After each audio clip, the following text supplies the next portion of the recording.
How you doing? You doing well? Oh man, I'm doing fine. How are you? Yeah, yeah. But Okay. yeah, I'm fine. Yeah. Oh man. Yeah. It's been an interesting few weeks, that's for sure. Oh yeah. But It feels like the year that will never end, doesn't it? It's yeah. And with the election, and if we have a winner, but we have a president who's holding our country hostage, it's fantastic. uh-huh. It's a weird one. I saw so I used to be a part of Bethel, and I saw Chris Valentin posted a big, like, I don't know if you're familiar with Bethel and Chris Valentin and those guys, but he posted an apology, and I was like, whoa, well done. And he was like, hey Wow. guys, he's like, I don't. It was kind of like this weird humble brag almost, but he's like, I've never gotten an election prophecy wrong. He's like, and I have always said, if you're wrong, you need to own up. You need to say something. He's like, I was wrong. Totally missed it. I thought God had said Trump would be in again. He's not in, and so I'm really sorry. I blew it. And I was like, okay, you kind of. It was okay. It was okay.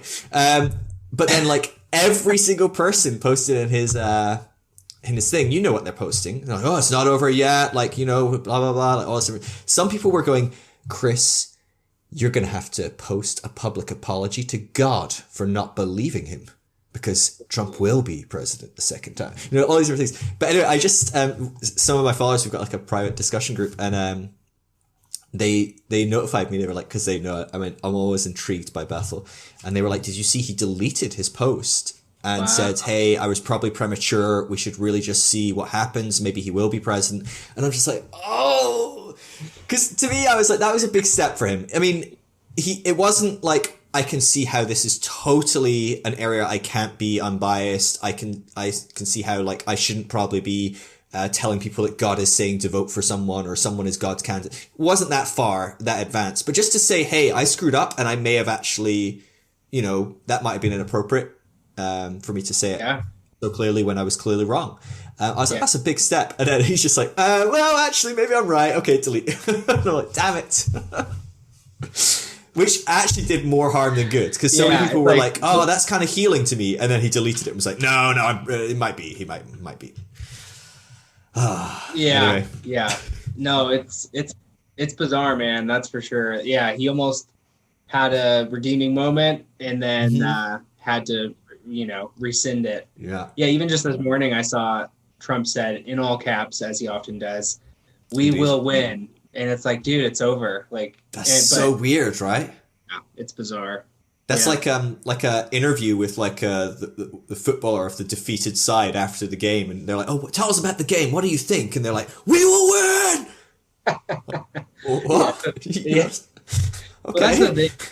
The thing that's most troublesome for me is I'm not necessarily concerned about him stealing the No. election. It's more the 70 million Republicans who think that something was stolen from them. Yep.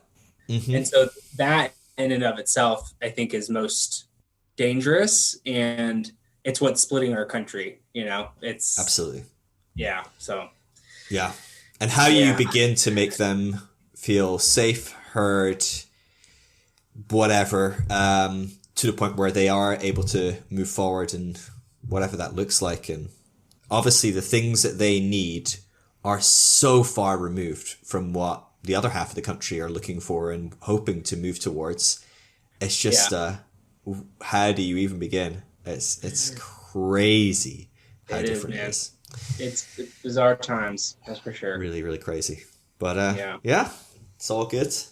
Yeah, man. Okay, I say it's all good. People will die, but Jesus. Morbid, but yeah, but also some reality in there. But I get, yeah, of Yeah, course.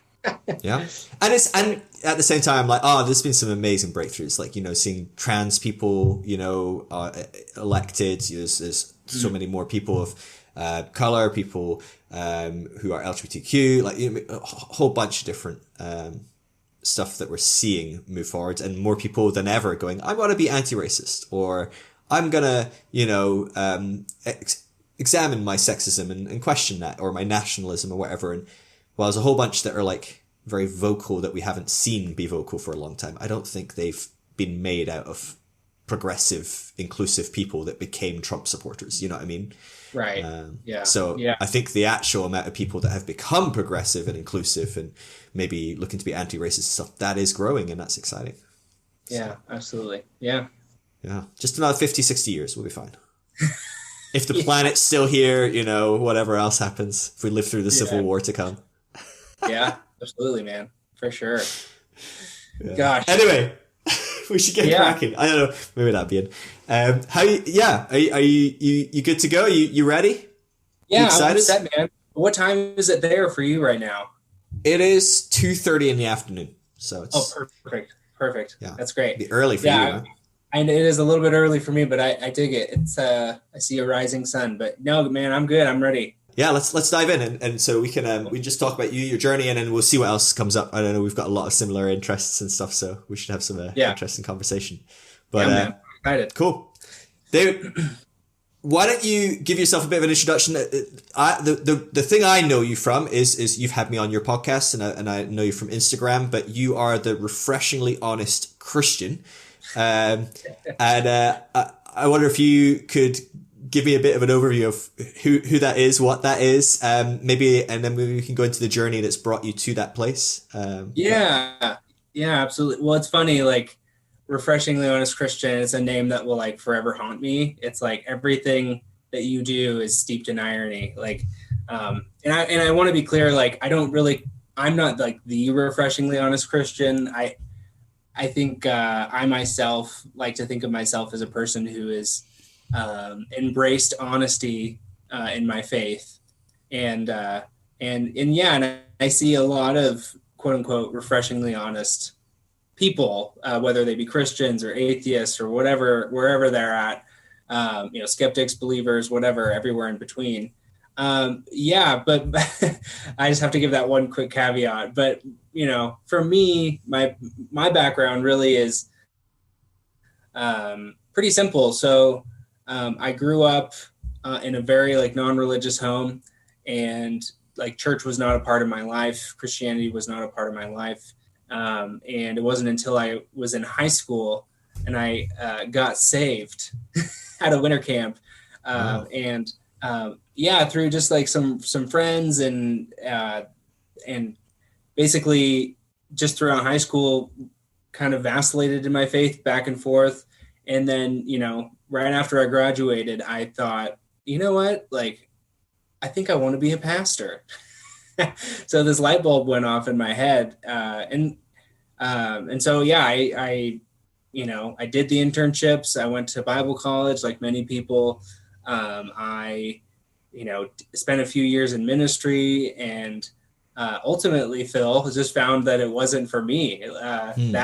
That soil was not conducive to where I felt like my faith was taking me.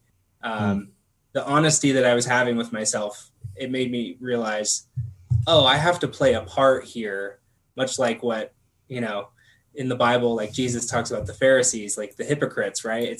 A lot of us, when we hear the word hypocrite, we think, that's just somebody who's doing something, doing something and telling you not to do it, which is one way of putting it. But really what I found is like, it's a different definition, which is these are play actors. These are people who are pretending, right? And that's not to say that all pastors are that way. But I did find ultimately that it just wasn't for me, right?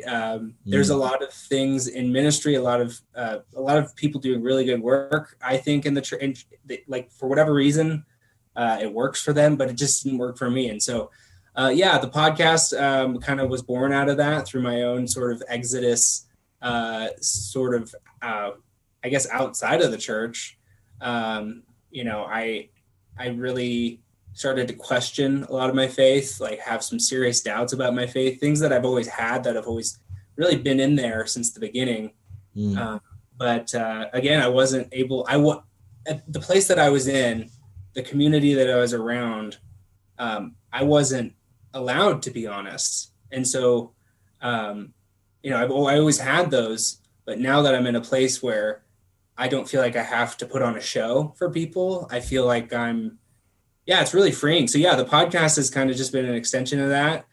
where I'm just able to have conversations with other people, like-minded people like yourself, Phil. Like you, again, I had you on the show, and it's just been really great, man. Like yeah, I really, and I still have that same kind of sort of like pastoral heart, in that and I know you have this as well, where I just want to help people as much as I can. But yeah, at the end of the day, it's just the podcast is just a way for me to kind of explore and figure out what I believe. So that's awesome. So what was it? Because it kind of cracks me up that you went through like high school. At some point through high school, you got saved. Were you one of these kids that got like lured in with the pizza? Like, because that was the go-to youth group mechanism, right? This is how we're going to tell your friends we got pizza, bring them along on Friday or whatever. But but you weren't really, really serious, it sounds like, when you were in your kind of, your teens. You kind of in, out, bit up and down. Is that right?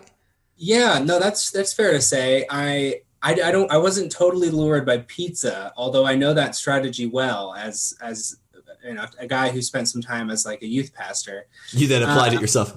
Yeah. No, I mean, so for me, I think what a lot of it had to do with was music, actually. So for a long time, I wanted to be in a band, and I always thought I was going to be like a touring musician with some, and so these friends that I'd met in high school, I met them in a guitar class. And there was like this scene, I think a lot of people would identify. There was like the scene kid hardcore phase that a lot of kids went through, which I'm finding, you know, wasn't just specific to this little region that I was in. But anyway, so these kids, they acted like me. They played guitar, they were in bands, they were into skateboarding, they were into all these other things that I was into, but they also went to church. So they invited me, and it was funny. Like, I remember when they first told me they were Christians, it was so awkward. They were like, you know, it was as if they were like confessing something to me, because like they were embarrassed. Right. And they're like, hey, so we just want to tell you something, you know, we were in this guitar class, and, you know, well, we hope you don't hate us, but we're Christians. And I'm like, okay, anyway, cool. Yeah, that's cool, man. No, whatever. I never, and I get where that comes. There's like this weird stigma. I understand now, but I'm like, cool at the time. And so anyway, I started going to church with them, and they were a part of a very charismatic mega church it was like an enormous youth group. At the time, they had like a skate park. They had, you know, they pulled out all the stops, right? It was like the church that doesn't just have pizza. It was like, we put on a full freaking show here. Nice. And so, yeah, I was never really drawn by that, but I was always curious about God, you know, like many of us, like what is going on here, right? Like, like the most interesting infinite topic, God, right? So I'm like, of course this is interesting. So yeah, I went to a winter camp that year. Like one of those friends, his parents paid for it, because I was I was like a poor kid. I grew up in like such a poor family that my grandparents couldn't afford it. And so I went, I responded to this very like, you know, worshipful altar call, which we could get into as like a whole like emotional manipulation in and of itself. Right. But but I felt in that moment, what I was responding to was authentic. And I always joked like, yeah, like maybe Jesus was the savior of my life, but around that time, he wasn't the Lord of my life. Right. It's so cheesy, but all throughout high school, you know, I never would have considered myself an atheist, but I definitely was, I flowed in and out of, you know, being very agnostic at the same time. I'm like, yeah, I guess Christianity, it's like sort of the default. But yeah, that was kind of what spurred it on. And then, you know, and it's so weird as I started getting close, you know, further and further into my faith, a lot of these friends, I always like my Christian, you know, testimony way of putting this is, you know, as I got closer to the Lord, my friends, you know, got farther and farther away. Right. Started to And drift away. and these kids were like fundamentalist, like grew up in it. Their parents made them go to church. It was like hardwired Mm. into their DNA. And looking back, it's like I realized just how what the reason they were drawn to me, Phil, is because I was like a breath of secular air. And then it was so confusing because I'm like, guys, what the heck? Like it worked. You converted me. And now you're like done? What's that about? So that was confusing. Intriguing. Yeah. So anyway, that was the beginning, if you will. Mm. Yeah. Yeah, that's so fascinating. There's so many things in that just fascinate me. Like, I think of like when I was that age, teenage age, there was such an overwhelming pressure of, you were constantly hammered into you. Well, the people in your school are going to hell. They're going to burn forever. And the only Jesus they'll meet might be you. You know, they're not going to read their Bible. They're not going to, whatever. They're not going to come to church. You're the only chance the they only have. person might be you. And if they get hit by a bus or whatever. And so it was constantly on my mind, stuff like that. And I can imagine these kids, like, they're friends of you. They like you, right? You're the breath of fresh air. There's something a bit different, probably a bit exciting, because it's not like, you go to church and you meet everyone else that's just born and bred Christian. Like, oh, this is great. And they're sitting there thinking like, shit, we need to tell him we're Christians and maybe even see if we can get him to be a Christian. But we hope he doesn't like hate us and then not hang out with us anymore. There's this weird time. Yeah. And it exposes something in us where we all of us have had to do that kind of evangelism component. Maybe not all. I think some people genuinely just live, breathe that stuff and don't feel some form of fear. Most people I talk to, even when they seem like they don't feel fear, you talk to them and like, oh no, I'm terrified the whole time. But there's something in that, if we peel back the layers, that highlights that Christians know that being Christian is unpalatable to a lot of people. Just admitting, hey, I'm a Christian, people will potentially think less of us. And it's understandable. Yeah, and it's understandable because I mean, even in my own faith, like I've noticed that sense of weariness. Like it's a Sunday and I go in for my morning coffee and the barista asks me, "Hey, what are you doing today?" And there's a moment where I can say, "Oh, I'm going to church," or I can just say like, "Oh, just hanging out with some friends." I can, and the reason we do that is because we want to avoid this awkwardness, right? But yeah, in their minds, it was very revealing. Like, it was as if they were like, it was as if we were like, around the table playing poker and they just showed me their hand. Like, and I'm actually looking back, like, I'm actually really grateful to them for being so bumbling and awkward about it, just because it really stuck with me and it said a lot. Like it showed me that these people who I love and really like at the time, like looked up to, even they were like upperclassmen even like,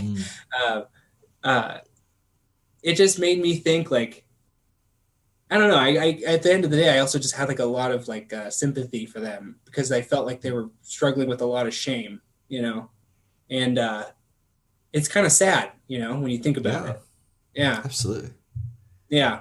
No, but it is. Wow. There's a lot there.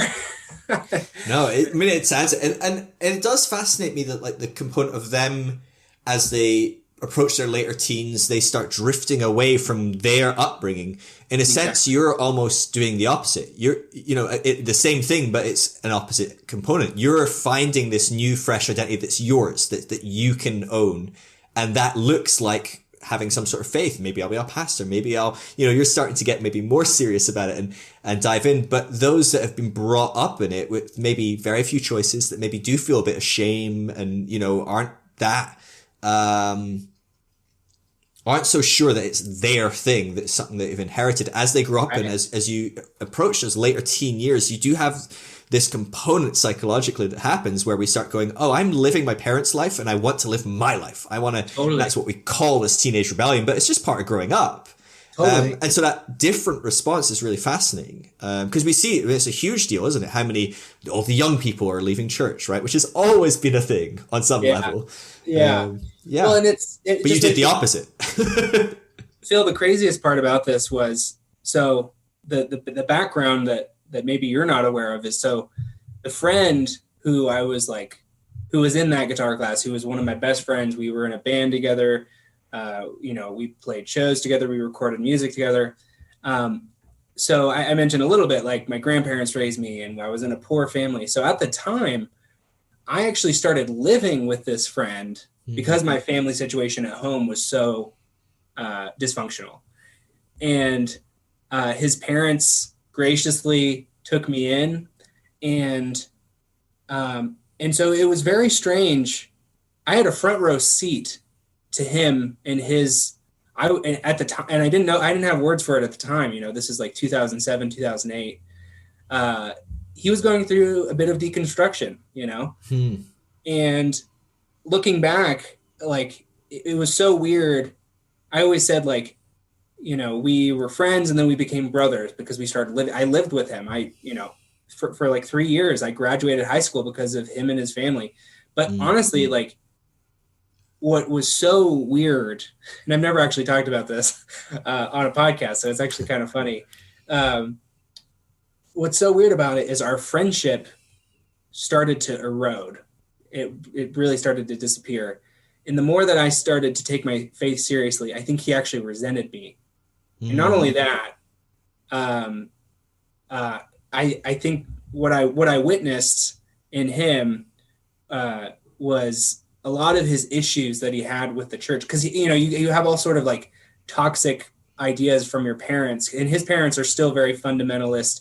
You know, you know, Christians. They go to church every Sunday. They read, you know, that they literally like listen. I don't know if you know this station, K Love. They like love K Love. They listen to it every day. It's like Yeah. they're those types of Christians, and nothing Yeah. against them. They like 4 songs and that's it. Yeah, it's all pop. It's all like treble, Yeah. no bass, right? Um, and so you know I remember having conversations with his parents, like they were worried about their kid who's like falling Mm. away in their minds. And I remember, you know, having conversations with them about, you know, key scriptures like train up your child in the ways of the Lord, you know, and they'll never depart from it, right? Like, and it's like, and there's still like that hope for into this day, this person, you know, as far as I know, like has wants nothing to do with his you know his upbringing, his faith, Mm. and so yeah, man, it was very strange, and like um and has a lot to do with where I'm at today, I think, actually. Mm. Yeah. It's so strange, and it might actually, I think it's very hard for us to look once we're deconstructing and we experience what it's like to deconstruct. I think sometimes if we're really self-aware, we can take a pause and we can look back in our lives and see people that deconstructed around us and see how we reacted and see how we responded and realize that we were good people, but we were total dicks or, you know, or whatever, or like not the best. We didn't respond the best ways or wasn't the most supportive or whatever, or we just gave all the pat answers. I think it takes a lot of self-awareness to kind of start to unpack that and see it. Yeah. But because when we're going through it now, as we deconstruct, we can see people and we go, oh gosh, classic, rolling eyes. You know, it's like, of course they're saying that. Of course they're quoting It that. makes Of sense. course they're, Totally. but yeah, it's, I guess it must have been really interesting because you were very, in many ways, I guess we'd say young in your faith. You know, Totally. you were quite immature. You just got saved. You're just kind of like figuring out what you're doing. You weren't that passionate. You were building up your passion. You were building up your commitment. Yeah. You were building up how fundamental you were going to be. Like, it must have been quite, like what was going through your head when you were like seeing this person leave? Were you going, oh, maybe this isn't, like, if this is the guy that kind of got me in, maybe this is not the way to do it. You see this a lot with cult documentaries and stuff like that, right? You see the person that got brought into the cult and the person that brought them in suddenly leaves, and you're like, did that not make you think maybe I should leave as well? But they're like, no, they weren't really in, and we're in, and all these kind of things go on. Like, what happened with that? Like, was that something that you were thinking about at the time, or did that not really kind of click? I was, and I think to your point, Phil, like what was interesting was like, here's a person who invited me to a party, and as soon as I get there, he leaves. So that's weird. But at the same time, again, at this point in our relationship, again, the deeper and deeper I got into it, you know, the more, you know, you can spot a new Christian, a new believer a mile away. They have like that zeal. They're They're a little bit like optimistic and about life. Nothing bad will ever happen to them. And so I think I had that, I mean, to him, that stench, and I think he hated it. Right. And so Yeah. our relationship was very fraught at that point. But yeah, it was very strange again, because it was like, dude, like initially you introduced me to this. Now you want nothing to do with it. That's pretty weird to me. But I get it. I understand, like, again, just based from his family alone, and they're great people that, I don't want to. Yeah. I mean, it sounds like it. They brought you in and like, yeah. They did a lot for me. And honestly, like if it weren't for them, I truly would not be where I am today. Like in many ways, they helped me escape poverty. Like here's a middle-class family, who, maybe has some pretty weird, outdated views or beliefs about God. But what they're doing is their faith is, expressing it's being expressed in beautiful ways, right? Like there's no denying that. But, really it also had a lot to do with a new friend at that time. So, again, this friend in particular, the one that I was living with, he was also like pretty like ho-hum, like kind of like Eeyore from like Winnie the Pooh, like kind of like a grumpy person. And so like, it was funny, like I was actually never drawn to him because of his Christ likeness. Like, that's the funny thing. The glue that bonded us together had nothing to do with, oh, I see a light in you. It was, we had mutual hobbies, and that actually persisted. That actually held us together longer than the faith aspect. So anyway, I had this new friend come along right around, the end of my senior year, who was just like a shining example. Like it was as if like the Messiah himself walked in. Like this person who's just like such an extrovert had a lot to do with really like, I would say like strengthening my faith at that time. And this guy in particular, like he's a ham. He's like extroverted with a capital E. He's just the life of the party, center of attention, great public speaker. And so that had a lot to do with me, like really like taking my faith seriously. And so again, that relationship, it really started to, and I'm really sad about it, because I really do still have a lot of love and respect for this person. But yeah, it really, my faith drove a wedge in between our relationship. Yeah. And at the time I wasn't willing to necessarily, sacrifice that on the altar of just trying to get you to accept me and love me for who I am, Yeah. And so this new friend, he hated that friend. It was because he was like, he thought he was annoying. I remember having conversations with him about it, but yeah, man, I started going to church, and every Sunday, like you hear this inspiring TED talk, and you have like a life coach who wants to meet with you during the week. I'm like, I'm about to graduate high school. What am I going to do with my life? Oh, every Sunday you see something that inspires you. I want to do this. And I feel like that's something that I see it a lot in a lot of people who take their faith seriously, is at one point or another. And this is fascinating to me. I don't know if you've observed this. I'm sure you have. At one point or another, like, and it happened to me, this is a part of my story. If you're taking your faith at all seriously, you will at one point or another consider going into vocational ministry as a pastor. If you have a penis. If you have a penis. Yeah. No, and that's a whole other story. In some context, maybe that might not be the requirement, but in a lot it is. True. Yeah. Yeah. It's interesting. I always find this, there is a component in the church that I think for a lot of Christians that the narrative is changing and becoming a bit healthier. I've heard from a lot of different Christian backgrounds and very famous kind of platforms, them being much more, look, everything is a ministry. You can be an accountant and that is your ministry, and you can be a stay-at-home mom or dad and that is your ministry. Very few stay-at-home dads in the Christian world, though. They're not a big fan of those. But like you can be these things, and that is a ministry. That you don't have to be a missionary or a pastor or whatever. And yet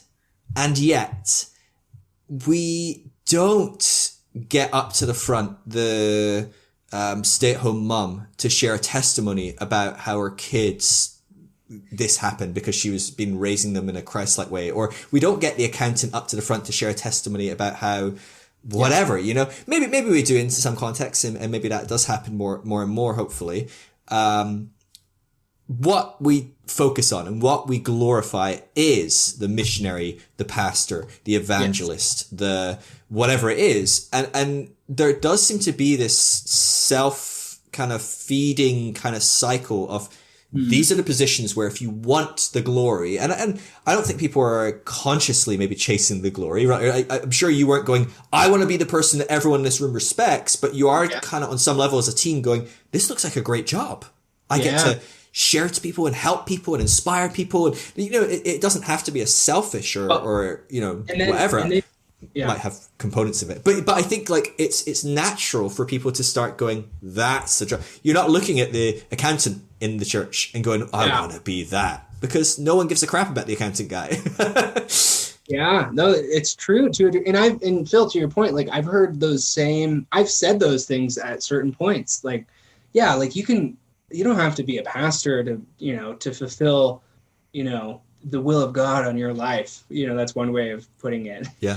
Because the will of God on your life might be a little bit less than mine. Exactly. Like, if you want to make a difference, you could do whatever you want, but I'm really taking it seriously. I'm going to be a missionary. I'm going to be a worship pastor. And that's never said, but then what I found is then what you find is like, as you pursue this very strange path to trying to do that as a living, you find that it's very competitive and it's shrouded in very weird spiritual niceties. Like I remember being in chapel services on staff at a church, and the pastor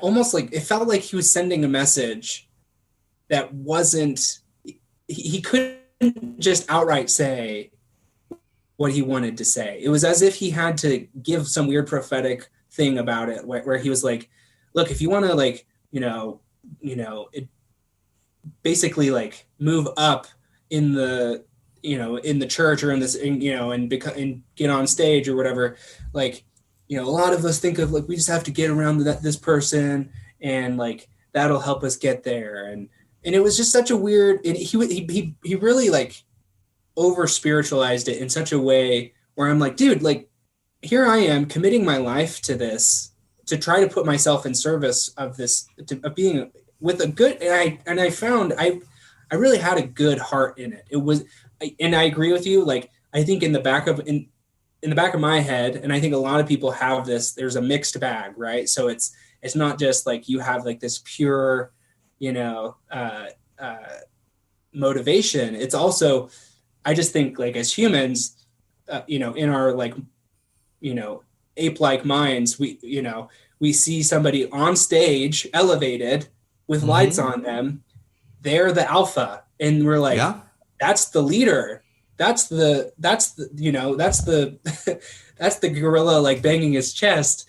Like, I want to be like that. And so, but yeah, man, it's such a weird, and what I found in Bible college too, like it's such a weird vocation in that, like, it's almost like it's very like, it falls prey to very nepotism, like a lot of nepotism, like you're almost like you have to be like born into it in order to like for them to want to like put you on stage. Like I had to like fight for my opportunity to get on stage or to get on staff or to and a lot of it was just like, again, I had a very pure motive, and it was just I wanted to help people. And in my mind at the time, I remember saying in an interview once, I just want to see kids get saved, right? Like, and I cringe at that now because it sounds so gross, and my faith has since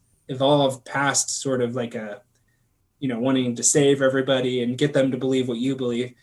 But that's a very pure desire, I think. Like, because if you believe everyone around you who does not believe what you believe is going to hell, that's the most loving thing you could do. And so honestly, Right. that's what I found. I was given this set of beliefs that if you do not confess that Jesus Christ is Lord, you're going to hell. And I had a lot of friends who frankly don't buy that one bit. And so, yeah, I just viewed ministry as the most impactful way for me to do that. You know, I was taking it serious. Yeah. Yeah. Well, that's it. I mean, like, you cannot fault people. Like, I try and, when I'm talking to someone, I was talking to someone yesterday about this, but I talk every day, I probably talk to people about this, but like, how do I have this conversation with my family? Now I'm deconstructing. How do I tell my mom and my dad or whatever without them freaking out? And I'm like, well, stop right there. First of all, they're gonna freak out. If they're a born again Christian and you're gonna say to them, I'm not a born again Christian anymore, like I'm not that, they're gonna freak out. Because if they're a good born again Christian, that means you are gonna go to hell. That means their son or daughter is gonna burn forever They're falling and be away. separated from them. Yeah. And you want them not to freak out? Right? Like, it's like, of course they are. And so it's like, of course people in these roles on some level are just being good people, right? If you believe that stuff and you don't want to get people saved, you're just an asshole. Right? Totally. Like, I mean, you're like a very selfish asshole at the end of the day if you believe people are burning in hell and you don't want to help them. Penn Jillette, famous comedian, atheist, is known for saying, you could Google this, like, he's saying like the most loving thing that you could, like, he always tells his atheist friends, I always tell atheists, like, do not tell Christians not to proselytize.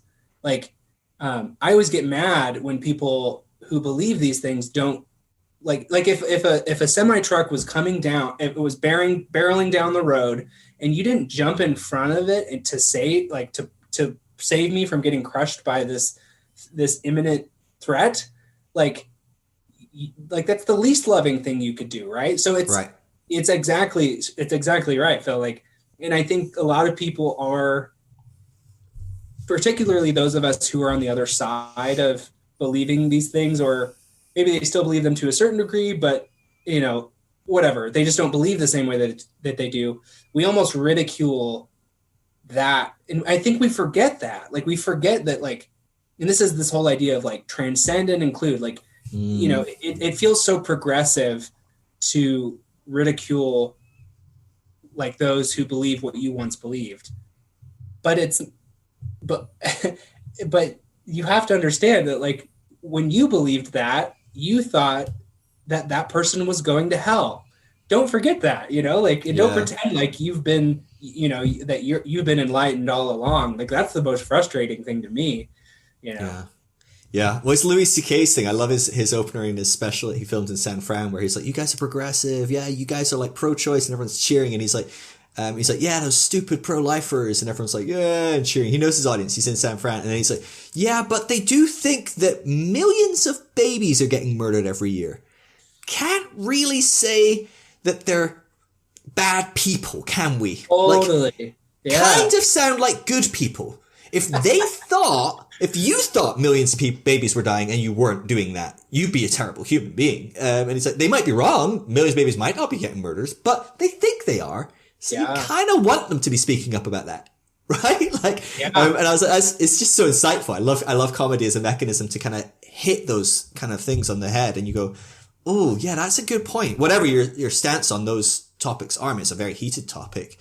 Like, you have to remember, it's a heated topic for a reason. People think babies are being murdered. Whether they're right or wrong, if you think that, you'd be a terrible human being not to try and intervene on that. And you opposing it is a threat, and you are actually an accomplice in a crime. Like, that's how they see it, for sure, right? I mean, right? Yeah, for sure. And it's easy to make fun of that. It's easy to forget that, frankly. Yeah. But I always tell people, like, well, what did you once believe? Like, particularly on these topics of, like, you know, deconstructing where you're at now, like when you have conversations with your parents or whoever, it's just like, well, don't forget, like if somebody were to come to you and say, hey, I don't believe X, Y, or Z anymore, and here's why, and you wonder how that conversation is going to go, and you're doing it in good faith, like you care about these people, you love these people. It's important to remember that you weren't so different from them once upon a Mm-hmm. time, and it's okay to admit or to be honest about that, and to lovingly come from a place of empathy and understanding, and that's honestly what I find missing in a lot of people. Like I think for those of us who have, so what I have the privilege of not having is having this, hardwired upbringing of being raised in a Christian family. um, I feel like, if anything, having been raised for the most part pretty like agnostic, um, it's actually been a gift. It's served me in ways where I can actually like, um, I can let go of a lot of stuff that I picked up once upon a time. It wasn't baked into my, Mm. burned into me. Yeah. That's been a huge gift. So I'm able to see, certain people, who are much different. Like my wife who was, she was raised in a pastor's home, very different. Wow. So a lot of this is like, it's a lot harder to let go of. I think it's why that you have such a, the pendulum swings in the opposite direction. It's such an extreme reaction. But it's just, I think understanding goes a long way at the end of the day. Yeah. No, absolutely. So what was it? So you decide you're gonna be a pastor, you start training, you start like volunteering more and getting involved with church, you start working in the church. Like, where did the cracks start appearing? Where did the deconstruction start? And like what happened? How did we get to here from being so passionately involved in church and being a passionate, maybe less honest Christian? I don't know. I don't know. Yeah. Well, so it's really interesting. So, like I said, like at the time, I was in a band, and I know that sounds silly, like as like a high schooler in a band, and you think you're gonna make it. It's like I have to. I don't know any other like way of saying this, but we were legit. Like we're like for a freaking high school group of kids, like we had a real shot at becoming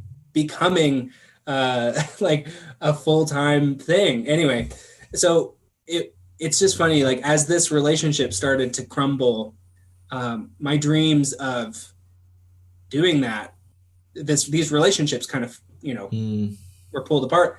That really, and that came at the end of my high school time, and I always thought that that's what I was going to do. And so once these friendships sort of died, so did my dreams of being a musician. And so again, like every senior high schooler, at the end of their time, they're wondering, what the heck am I going to do? I was going to church a lot at that time with this, friend who was very like, positive, upbeat guy. And, he was very, he's kind of like a preppy kid. And again, like at this time you have to understand, like, I just looked different in a way. Like I looked like, I was just, I wore tight, skinny jeans. At one point I had long black hair. I had a lip ring. Like it was my whole identity. And at that time also I'm acknowledging like, this friend who was very different from me. I noticed how much people embraced him and were excited and really loved him to a certain degree. And so what happened was I became a carbon copy of this person. I started dressing like him. I started acting like him. And I really lost myself in that friendship, to be honest. And in looking back, it's like really sad. I forfeited a lot of my personality, my identity. It was like the 30 pieces of silver, like in exchange for, like a little bit of love and acceptance. Right. And so, and that extended into church. And, I just wanted to be embraced and accepted, and I wanted to be a good boy. And so I decided to, just become somebody that I wasn't. And a lot of it wasn't fake. I think a lot of it was also me embracing other parts of my identity, which has been a whole thing. Sure. But yeah, man, that really kind of catalyzed I went to college. I did a year. I went to college. I just like, okay, I don't know what I'm going to do. I'm just going to go to college. And then around after that, I was just like, you know what? I'm going to go all in. I'm going to become a pastor. So I took this internship at a local church, big mega church, the one that I was literally saved in. Right. And the ministry that I was a part of was a youth ministry. And I was like, I'm going to be a pastor. But if you want to be a pastor, you have to be a youth pastor first, because that's how it works. Right. But at the same time, I think I was also at that time, like, so, whatever, like enthusiastic, having just come out of high school. I'm like, well, yeah, I want to like save kids. I want to be what I want to be, a role model or an example for a kid, that I wish that I had, which is so weird. Like, I'm like just out of high school and like trying to be a youth pastor. I'm like 18. Anyway, so I did that for, 2 years. Then I went to, and all throughout that, I mean, there's a lot in those 2 years, but I did missions trips. I went to Bible college. I got married. And then, and then finally I got my foot in the door, right? Like I got on staff at a church, and then just slowly but surely, the cracks, as you described, I started to see what Rob Bell calls the split, right? There's like a disconnect between a person you see on stage and who they are off the stage, Yeah. You hear them say the party line, this is what we believe. This is it. This is thus saith the Lord, or whatever. And then you have a conversation with them and they're saying, well, this is really what I believe. This is what, and they don't say it in that exact way, but they say things like, oh yeah, like, oh man, if I said that on stage, like, I'd get fired. Right. And I'm like, well, that's weird, like, why can't we be real? Like, why can't we just tell that? And it wasn't a judgment on them, because I understood. I got it. Like it, because it doesn't just come from the top. That's something that I think a lot of us tends to get lost. It comes from the congregation. They want you to play the part. This is your this is the Magic Kingdom. You're Mickey Mouse. Just go up on stage and tell us how great the kingdom is and be our mascot. They don't want you to challenge them or to take them to new places, for the most part. And I'm speaking generally, of course, right? And so really what that started... And if it is new places, it's like more of the same. Not, right. We expect you to take us to a whole nother level, but a whole nother level of exactly the same thing, right? That's the kind of mechanism at play, isn't it? It's, don't change the game we're playing. Yeah, exactly. And a lot of what I found is, spiritual teachers who I looked up to, who I really thought that they were doing fresh, creative, life-giving stuff. I started to meet these people and again, also very different off stage than they were on stage. And again, that's not all bad. Like, like introverts, extroverts, whatever. There's like a whole thing there. But I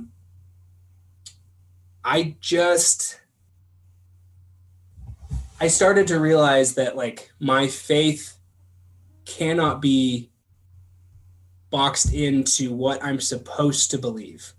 My faith is, taking me to places, or, if I were to be honest with myself, I don't actually believe this thing that I'm supposed to preach, because this is quote unquote orthodoxy. This is, and the stuff that you actually believe at the end of the day, the things that we live out, particularly with our gay brothers and sisters, particularly with, women in ministry, all these issues, hell, a big one.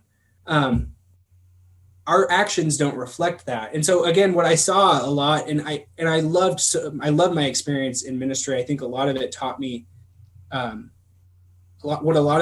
there's, some good, some bad, but the thing that I took from it was, at the end of the day, I think these huge organizations, these mass amounts of people, these big, machines, they just got it wrong. That's it. I think even the Bible, we've reduced it. We think we understand the Bible. I think we talk about post-Christian, right? Like, what does that even mean? Like, it's like we've lived in such a, for so long, like, Christian was like the thing. And I think what happens is, you hear Christian, you hear verses, after a while, you start to think that you understand what it all means. You think that Jesus. You think that you get what he's about. But what you find is, if you look a little bit closer, if you look at the original meaning of Scripture, if you actually study, if you actually if you don't just take it at face value and apply your interpretation, your context, your all this, you find that it's a lot different than what our culture tells you it is. And so it's really weird, Phil. Like, I'm at a place now where I haven't thrown the baby out with the bathwater. That's taken a lot, because I've been in those places where I'm like, fuck all this. This is toxic. This is evil. This is straight demonic. Everything that we're representing, or that we claim to be against, we actually, when you look at it at face value, that's what we are. Like, just the other day, like I shared, like, I don't know why it just came to my mind, but I just thought of like conversion therapy. I'm like, that is demonic. That is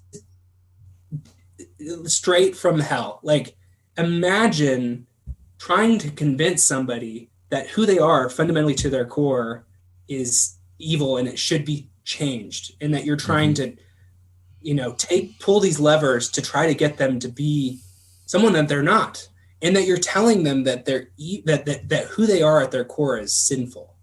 Yeah. It's very weird, man. I'm in a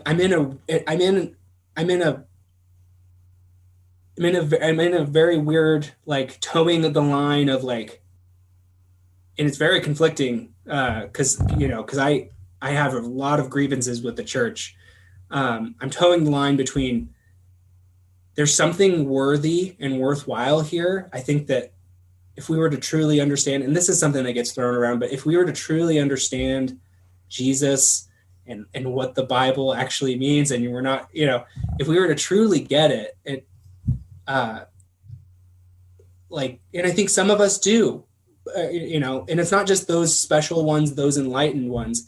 Here's what it goes back to. A lot of us knew this from the start, and then religion gets applied, and it starts to muck it all up. We have these systems, we have these, these outdated things that are applied, and then it starts to confuse us. It starts to change, And so honestly, like, that's the thing that, again, it goes back to my story of being, like, not raised a part of this. Like, I came into this with fresh eyes, and I was able to see, like, oh, well, that's garbage, but this is really good.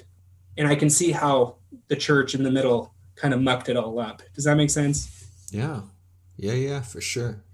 It's an interesting one, because I was going to ask you about this, because obviously, like, you have branded yourself as the refreshingly honest Christian, which, working with, thousands and thousands of people that have gone through and are going through deconstruction, I see a lot of trajectories, I see a lot of paths, I see a lot of people break apart their Christianity, explore it, figure it out, and as you say, kind of like, don't throw the baby out with the bathwater. They keep some component of Christianity, and they come out having reimagined what Christianity can look like, and rebuilt something that works for them and is beautiful and wonderful. But I see a lot of others that don't.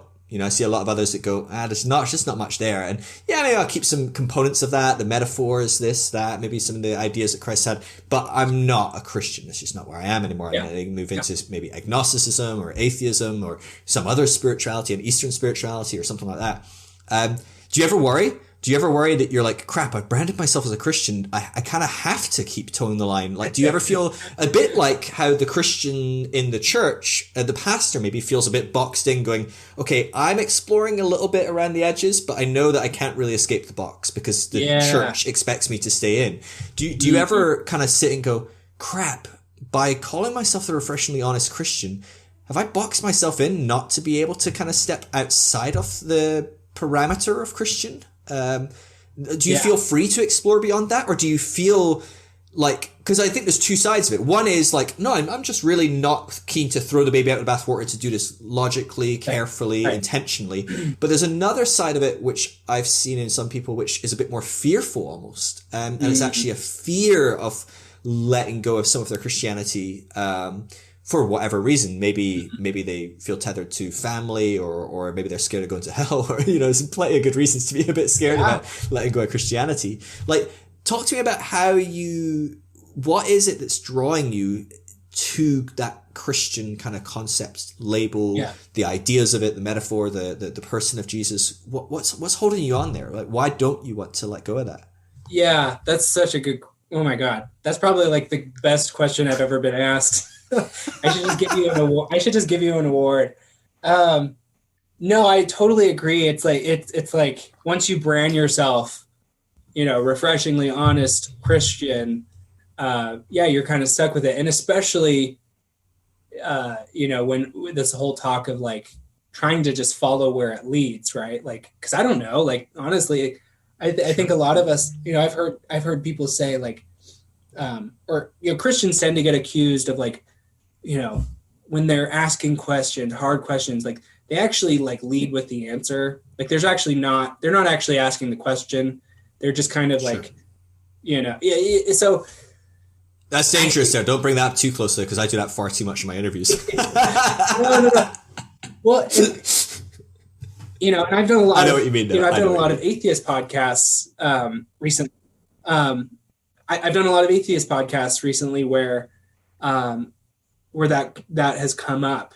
And I think what I've found is, you know, I lead with Christian, because when I started this whole journey, and this is about 3, maybe 4 years now ago, when I started to like really, you know, question and really start to wonder, like, what do I really believe? Like, you know, and now that I'm not, you know, being a mascot on stage, like, you know, what, at the end of the day, I have to live with myself here. So like, I guess I stuck with the word that, you know, I stuck with Christian partly out of wanting to reclaim that word, because that word is so, I mean, again, it's a terrible word. Donald Trump is a Christian, right?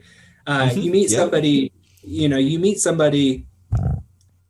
know, for the first time, like again, going back to like my high school experience, they didn't want to tell me they were a Christian. And it's like, and it's a loaded term. It's like, because we all, and there's reasons for that. So part of it was wanting to reclaim it in a way. But also part of it was just, I want to be honest to my sort of leaning, you know, like it's kind of this idea of you dance with the one who brung you. Like when you go to a dance, like, you know, you're stuck with your partner, and the partner that I'm stuck with is for the most part Jesus, right? And so there's that, you know, but you know, the word that I'm most focused on in this little whatever 3-part you know title is honesty. Like I care, I value it above everything else. Like, and so yes, I feel if my faith were to be led, if I were to be honest with myself, and I were to, you know, ultimately through this series of questioning, being truthful with myself, end up in a place where honestly I'm not a Christian anymore. I think I would have to, I mean, I literally just, no joke, like I'm not making this up. Yesterday I had the thought, like, would I have to call this refreshingly honest atheist? Like if that, changed, like would I have to rebrand? So yeah, I think there's that. But I think for the most part, what I keep getting back to is this idea of going back to the source, going back to the roots, understanding, this idea of being a radical, right? It's like, I think there's so many people who call themselves Christians who are the least Christ-like people in the world. And I know atheists, who do not believe a bit of scripture. They think that it's all bullshit. They think that God is a made up construct to make us feel better. The afterlife is just spiritual comfort food. And those people, I love atheists. I'm not saying every atheist is necessarily a good person, but what I'm saying is a lot of the people that I've had conversations with, through this have been so, people of other, religions, even they're more Christ-like than many Christians that I know today. And so there's something there. Like, I don't know exactly how we could have gotten so far off base, but I do think that, for whatever reason, Jesus is compelling to me. And so, whether that's literally or, metaphorically, I think a lot of it I can't deny a lot of it has definitely made my life better, in a lot of ways. Not that it's all like self-help, right? Like it's just, I feel like I'm kind of going all over the place. So you tell me what you're hearing. No, it's good. It's really interesting. And I think, I think your thoughts definitely reflect a huge amount of people that I speak to. There's something in my journey that of Christianity, of trying to follow Christ or have a relationship with Jesus or all the different concepts. There's something of that I can't let go of. There's something of that that's meaningful, that's beautiful, that has shaped my life. It's made me a better person. Not just, again, as you say, just in a self-help sense, but you know what? Ask my wife. Has it made me better? It makes everyone's life around me a bit better as well. And like, we talked about, Donald Trump is a Christian, or there's plenty of people that are Christian, quote unquote. And so that doesn't inherently make every person a better person. In many ways it makes them a worse person. And at times, I just had a podcast I released a couple of weeks ago with Stephen Backlund. I don't know if you're Stephen. I used to work for a guy called Steve Backlund. Stephen Backhouse. And he is like a political theologian.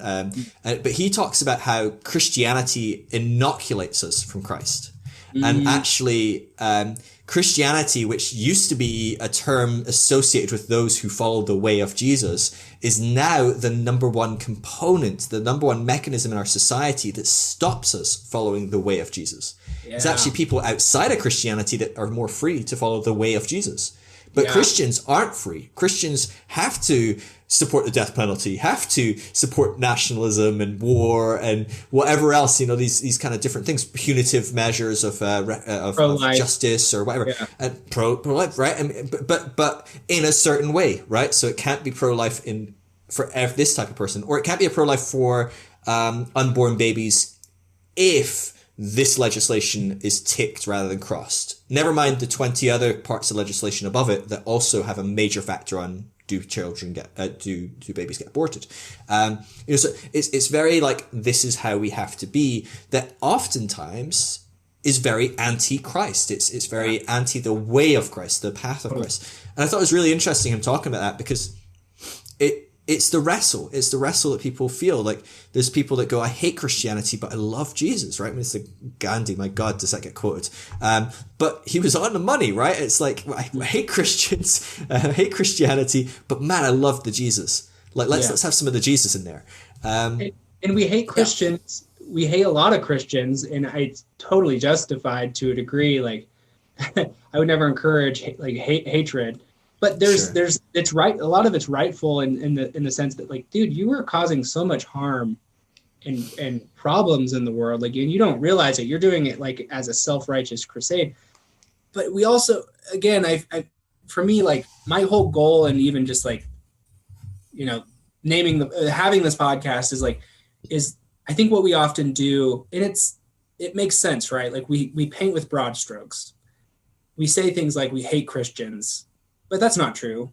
We hate No, of some course not. Christians, right? I'm not saying you. I'm just saying.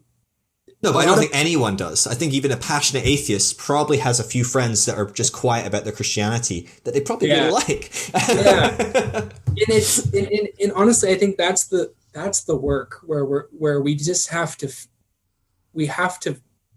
be a little bit more, it's like the four agreements. Like I encourage anybody who's listening to this, like you should go to therapy. Like my therapist talks about this all the time. It's like, be precise in your words. Like, don't just, because what it does is, if the naming power of that, saying like, I hate the church, or I hated my fundamentalist upbringing, or, I hate, all of this, like these things that we do. And I get where that's coming from, because it's like, we're so overwhelmed and we're hurting and we're in a place,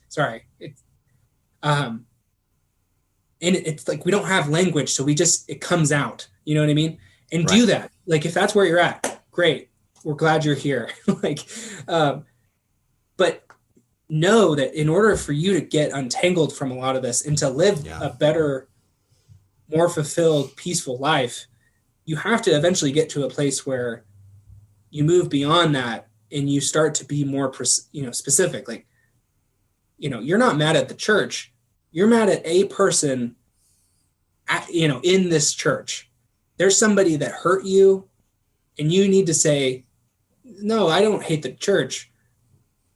Joe, whoever, just really hurt me.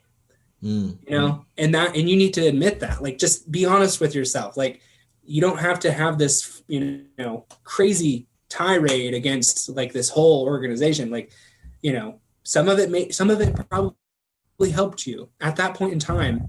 Like it led you to where you are now. Like, that's okay. Like, and again, I don't know if you can relate to this, Phil, but like, I look back on a lot of stuff, particularly like missions trips, going to like Uganda and taking pictures with, Black babies.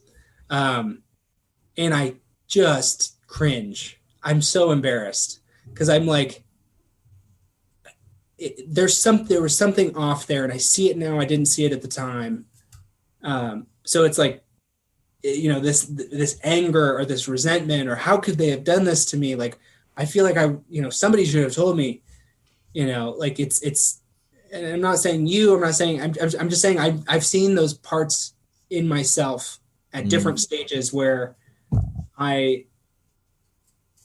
and ultimately it's just not where ultimately it's just not helping me. Like, I've seen those stages where I just want to burn it all down, and I want to write it all off, and I want to say everybody from my past life is an idiot, and they have no, you know what I'm saying? Like, and that's just lazy. You know what I'm saying? Like, that's not helping you. It's not helping them, and I think it's just causing more harm in your life. And I want to say this too, like, I think a lot of us are most concerned, like this whole idea, like that you were saying, with like how Christianity can get away from Christ. Like, and like, again, you have to tick all these boxes because, you're quote unquote a Christian. You can't be a Democrat and a Christian. What's wrong with you? I think so many of us are most concerned with a set of mental checklists. Like, do I believe this? Do I believe that? It's all about belief. It's all about what you think. And at the end of the day, again, going back to, people who we know who do not call themselves Christians and who are the most Christ-like, how are they living? What does their life look like? Are they a genuinely kind and loving person? Like, is this person doing the will of the Father? like, you're going to tell me that that person isn't enlightened, the person that's actually doing it. A haunting line. I don't know if I don't. I mean, I hope you're okay with me saying this, but um, say anything on here. cool. Something that's been really haunting me lately from the Bible in particular is, and especially with all that's going on right now in the world and how scary it is, and Donald Trump, and there's this line, when Jesus returns and he splits, the crowd into two camps, and he has on the left or the right, I don't know which side. On one side, he has people who, said, Lord, did we not, prophesy in your name? Did we not, cast out demons? Did we not do all these things? And he says to them, get away from me. You never knew me.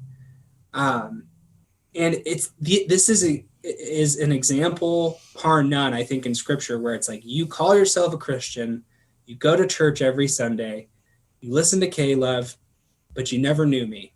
You never did yes, you did some things that, were quote unquote Christian, but at the end of the day, and he casts them aside. Like, and I think, what scares me is, and honestly, this is some of the stuff with religion that I'm like wrestling with right now, and having some of this, because as much as I wasn't raised in this, and I feel like I don't have that burned into my hard drive, I also have a lot of fundamentalist ideas that were, like right now, like I am haunted by scripture. Right now, I am like, if I were to be real with you, I'm like, as crazy as it sounds, and I know somebody out there can relate to this, is I'm like legitimately fearful that we're in the end times because of what I've been taught, like this religious indoctrination. Yeah. And the weirdest thing is, Phil, the people who most call themselves Christians right now, I fear for, because those are the people that I think Jesus will cast aside. And I think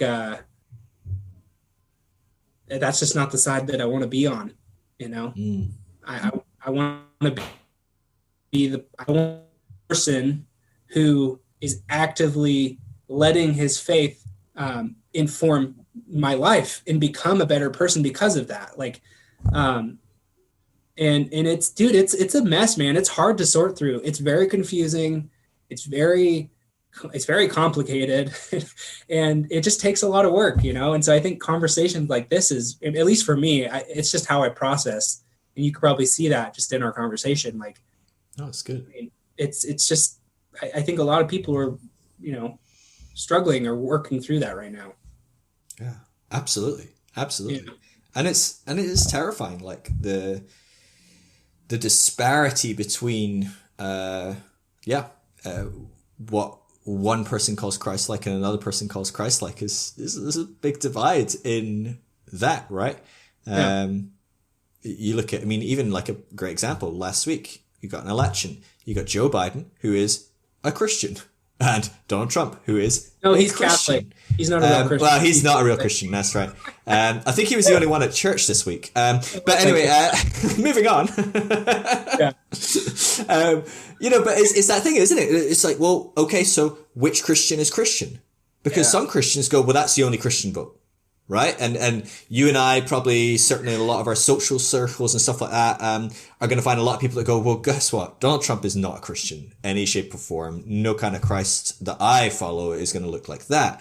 But on the flip side, we also know a great deal amount of people that go, no, Donald Trump is the Christian vote, and he is the prophet of the Lord sent to save us or whatever.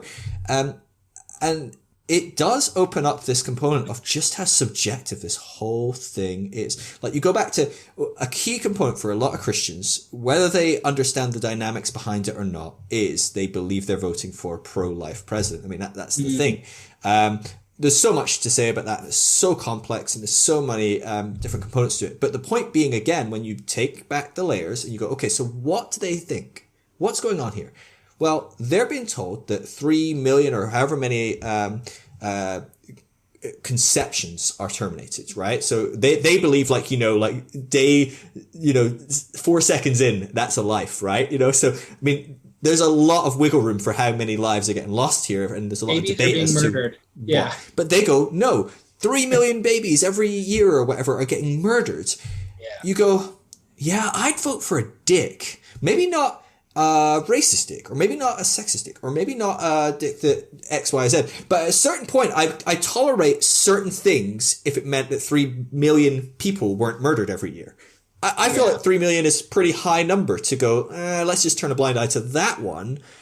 And so at a certain point, I understand why if you're in a white privileged neighborhood, you might go, I could let racism slide a bit to save 3 million babies. Now, I'm not saying that's a good trade. I'm not, Jesus, that's not something that you can equate one to the other or anything. But I'm like, I get why such a level of fear, and such a passionate, imagine your pastor said, David, you could be on the side of history that saves that many babies every year. You could be the person that saved. You bet I'm going to be passionate about it and get a bit pumped and be like, yes, we're doing something. We're going to save people. But it does open up this thing of like, that's what Christ looks like. It's this one thing. And now there's a whole bunch of other things that I have to kind of get into cognitive dissonance to not look at.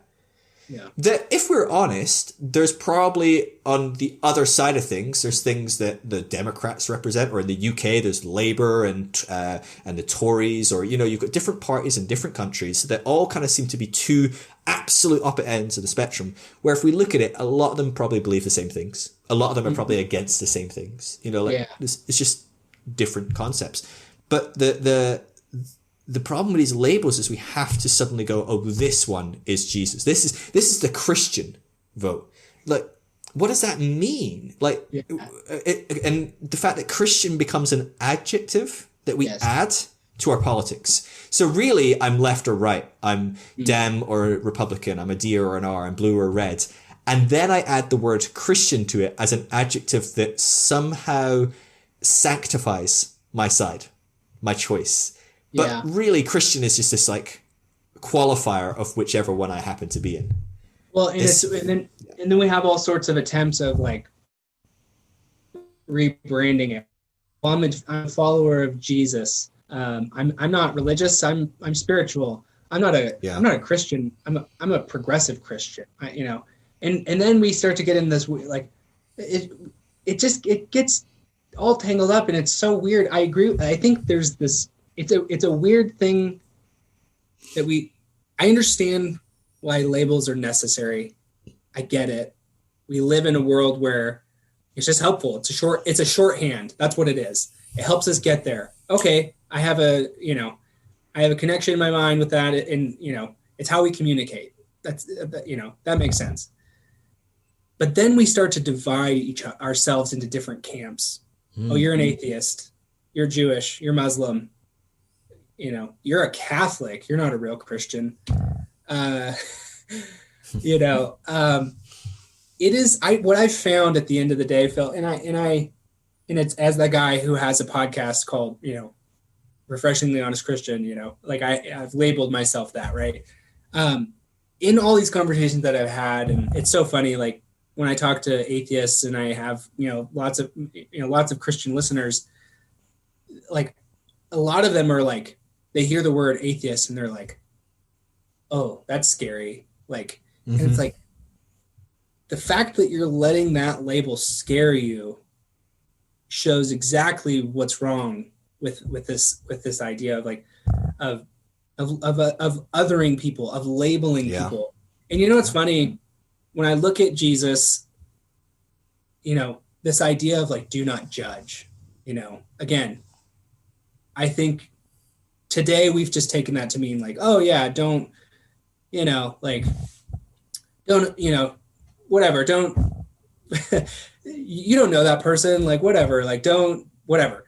I think the original meaning of that is like, do not label. It's literally do not label, literally do not assign people. It's this othering of people where it's like, and at the end of the day, like, that's why I love the greatest commandment is to love your neighbor. Who is your neighbor? Every single goddamn one of them. Every single goddamn one of them. Are they an atheist? Are they a Christian? Who the fuck cares? That's your neighbor. Love your goddamn neighbor. And if you don't, you're the problem. I think at the end of the day, that's the problem, is we use labels to limit the amount of love and acceptance for people. And it's why I've done things where I've changed myself fundamentally to be embraced by, let's face it, Christians.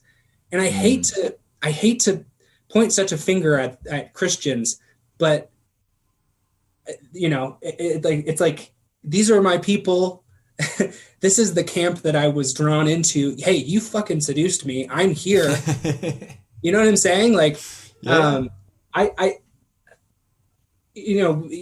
can't help but think of, like, again, with where we're at politically, again, you did a great job of describing it. Republican, Democrat, red, blue. It's just this dualistic world that we live in. A lot of this, I think, can be chalked up to the reason why we're so divided is because we label. It's because we judge. It's because there's a huge lack of love. At the end of the day, we're not loving. We don't accept people. And I think what's amazing is, if you were to look at your real life and let's just say you have an atheist friend and you're a Christian. I certainly am thinking of one person in particular, a person who I have such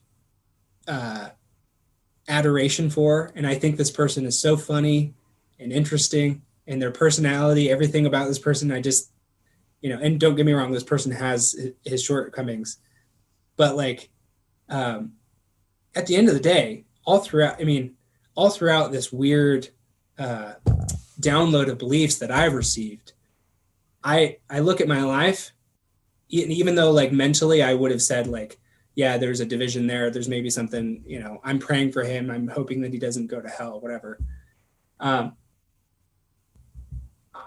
The love never left. You know what I'm saying? And so at the end of the day, you just have to ask yourself, what do I really believe?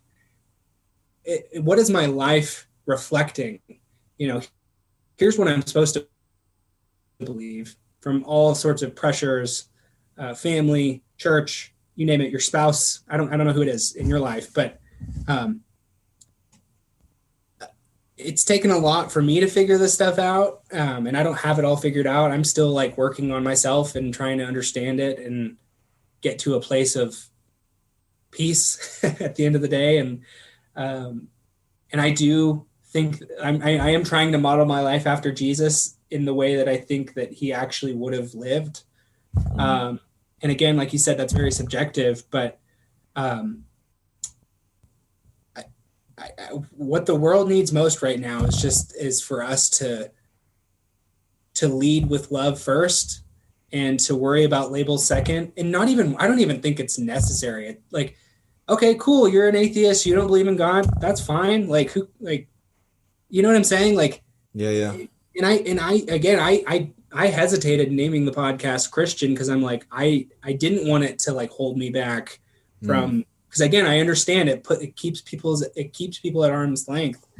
But yeah, man, it's we've got our work cut out for us, that's for sure. Yeah. I think it's this thing of a label, generally speaking, it's there for divisive mechanisms, or at least it's a very quick way for me to decide, are you with me or are you against me? Again, very dualistic, very black and white. And so what happens is when people require you to label yourself, I get this all the time, are you a Christian? Are you an agnostic? What do you believe? Give me a label. And I'm like, well, if you knew me, whatever label I pick wouldn't really matter because you know me. You get a rough idea of what I believe. You know that I'm a nice guy or an asshole or whatever else. I don't know. It depends on how well you know me. But like you have a rough idea. You don't need that label. And if you don't know me and I give you a label, well, now you're not going to get to know me. You're going to just associate me with whatever your label means, which could be a good or bad, right? So for some people, you hear Christian and you're like, oh, great, they're one of us. Or they hear Christian and you go, oh God, not them. You know, it depends on the person. So it's never particularly helpful. It's a weapon in the hands of someone that doesn't know you. And I guess the challenge is, can we, I don't know if we can avoid labels. I don't know if we can avoid going, hey, yeah, this is kind of what I believe, and this is like the labels that I'm using or that you might use or whatever.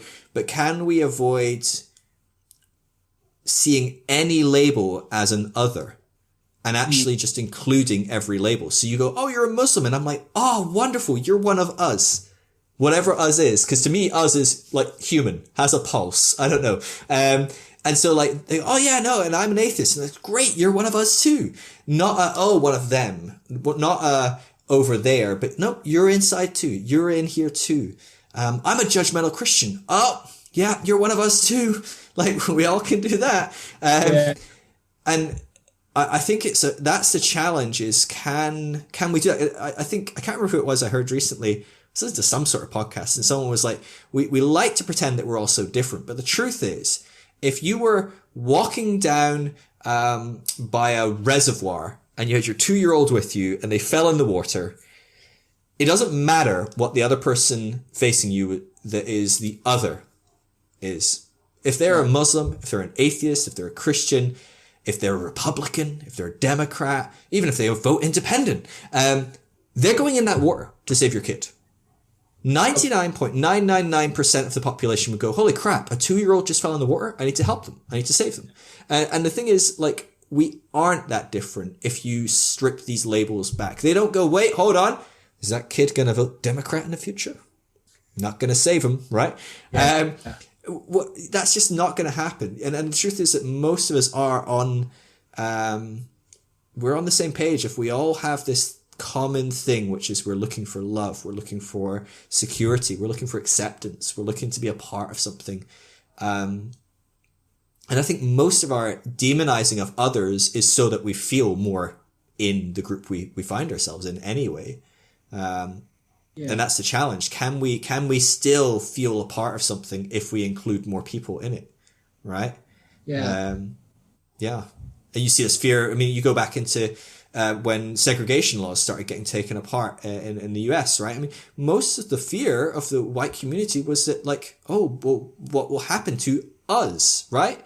It was the question of our identity is that, you know, there's the black community and there's the white community, and we like we like us because we look like us, we act like us, we have our society the way we like it and everything, and we're scared of change. And then you fast forward and actually not much changes. In fact, the world becomes a lot nicer in a lot of ways. We have more people in our lives that love us and can love us, and we can love. And that's not to say that ended racism by any means or another. But I think once you kind of like break down those fears of what happens when you let people in, we start to go, oh yeah, actually it's not so terrifying to, you know, we're terrified of letting gay people get married because marriage will dissolve. I don't know what exactly the fear is. There's a lot of fears, but I'm not sure what they are. But then you look at countries that were scared to let gay people get married, and they did 10, 15, 20 years ago, and they're doing just fine. Yeah. And none of them are scared of it anymore because none of their fears came about and everyone's fine. And so I think there's got to be some breaking through of that component, or I don't know. It's just a weird thing, isn't it? This, and I get it though. I feel scared when I'm faced with something new and different. I feel scared. I don't want change. I get it. Yeah. And whatever your respective label of choice is, I mean, you hear a label other than yours, different than yours. You're absolutely right, Phil. It's scary. Like, and it's very, like, when you think about it, it's very just like if you were just alone in a room with one person, or maybe a few different people, like a group, and you walk into a room and you're the other, and they have, you know, and they all kind of are, you know, this is the common bond among them, and you don't know anything about them, or maybe you know a little bit about them and it's not so great, and you're holding true to what you are. There's just a very natural human discomfort that comes with that, because you maybe don't understand the norms, you don't understand the language, perhaps you don't understand what this community holds, what they value. It can be very it can be very, and honestly, I think it's why we don't talk to each other. I don't think it's out of this ominous, like, oh, hatred or whatever. I think it's just a lot of us we don't know how to talk to somebody who's different than us. Different. We're not different. We're different because we label ourselves differently. That's it. That's the only thing dividing us. And sure, we may believe different things. We may, and I know, the thing that Christians are most terrified of is like this sort of relativism, like, oh, you believe what you believe. It's like, we have the truth. That's the fucking problem with Christians. We have the capital T truth, and we have the truth. We know the truth. We have all the answers. We're not going to tell you that we have all the answers. We're going to spoon feed you the answers. But like, and that's the thing, is like, the problem that I have with the label Christian in particular is we also use it. Many of us use this label as a way to feel superior to other people. And I've even had this conversation with my wife, who's in a very different place. She's going through her own bit of her own journey, and she's certainly questioned her faith in lots of different ways. But she's still a Christian. And I've had to ask her, a person who was raised in the church, a person whose parents, she's a pastor's kid, and her, like her family's still very much in that world. And I've had to ask her, I'm like, hey, like, be honest with me. Like, and I, it's so weird. I knew this, but I'm like, would you be okay if I wasn't a Christian anymore? Like, would you be okay if, God forbid, I decided that actually I think I'm an atheist, or, whatever, like, and of course, the answer, like, she's not a fucking psychopath. But yeah, it's there's a lot, man. There's a lot there. And I think it is up to, I hate to say this, I think we all bear a certain responsibility for this, but I think Christians in particular have a tremendous amount of responsibility to sort of like wave the white flag and to say, hey, we're good. Like, you know what I mean? Like, and it's because I don't know why, but it feels like it's coming from our side. If we have sides, it's coming from our side. We're the ones who've kind of led this ungodly crusade of making people feel like they're less than, making people feel that because they believe what they believe, that they're going to hell.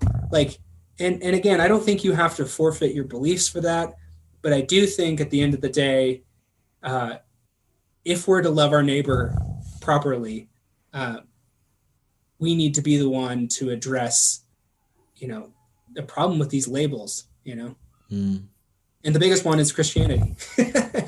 Yeah.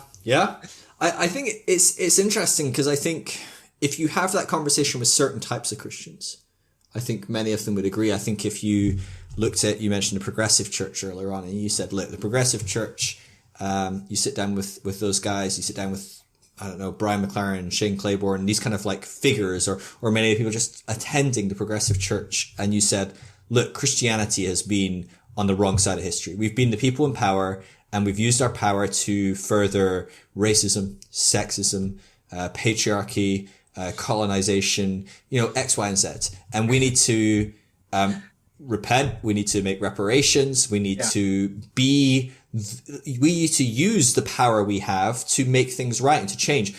I have no doubt whatsoever. They'd be like, yes, you're preaching my word, not my language.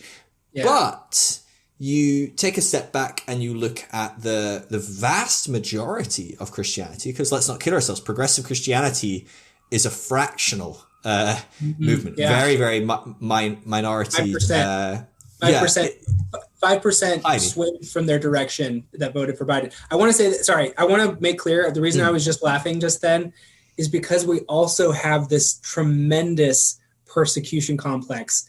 We think like everything you just described, we are actually in power. Just a little secret. I just want to let everybody know that.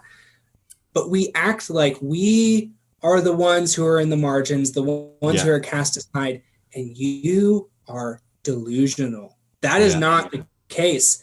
And so you're, oh my God, sorry. I'm just like, the reason I was laughing is because you're absolutely right. It's ridiculous. Yeah. Well, you just look at the stats on like who serves in the Senate, who serves in the House, how many presidents in the entire history of the presidency have not claimed to be Christian. Again, whether they're Christian or not, but have not claimed to be Christian. I think it's 2 in total. And that, I think it includes the vice presidents as well, like have not claimed.